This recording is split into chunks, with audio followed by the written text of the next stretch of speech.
Good morning, everybody. I hope you're having a good day so far, but as you can see, and I'm sure you've already noticed, I'm out today. Actually, I'm going to be out the next few days, so I decided I'd make this short video so that you could have instructions about what's going to be going on each day, just in case the substitute doesn't understand what you're supposed to be doing.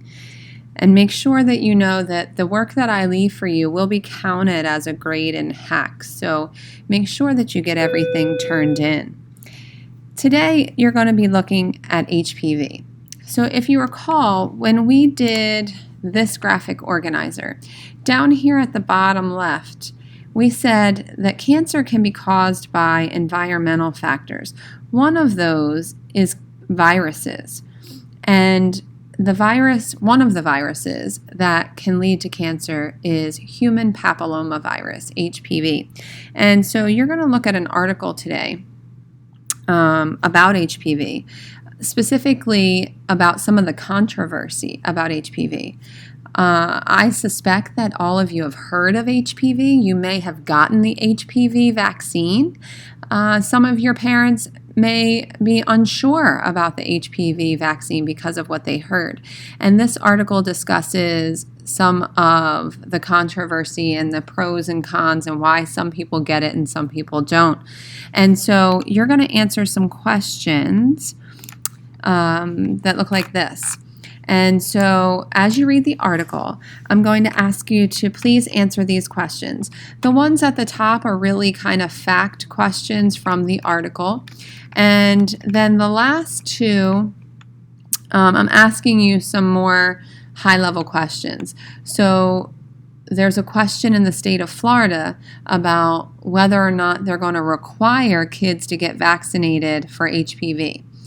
To be able to go to school. So if you remember, you probably don't, but before you can go to school, the school asks for a list of your vaccinations. And there's certain vaccines that you're supposed to have just to protect other kids from getting sick. So I'm asking you whether you think they should or shouldn't. That's your opinion. The why or why not and the evidence you use is not your opinion. The evidence should come from the article.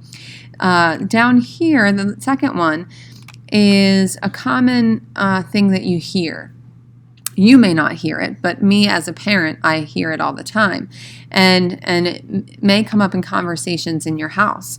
So some parents think that giving their kids the HPV vaccine will lead to or seem to give them permission to be more sexually active or promiscuous. And so do you think that's justified? Are parents, the fear that if they give their kid this vaccine, that that's giving them a free pass to go be more sexually active? And explain why or why not you think so. And if you can use some information that you learned from the article to support that, that would be great. All right, so that's for today. That hopefully won't take you the whole class period. So the rest of the time, I am leaving for you to work on extra credit. Please, please, please use this time wisely. We're not always going to be allowed to give this much time to work on extra credit.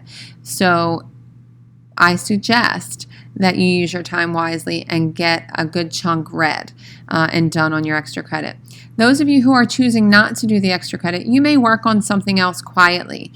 That means we're not putting our head down and going to sleep. We're not just watching videos on our phone.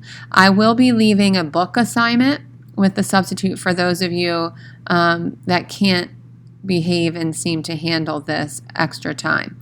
I'm fairly confident that you guys know what you're doing and that you'll use this time wisely and be mature adults here.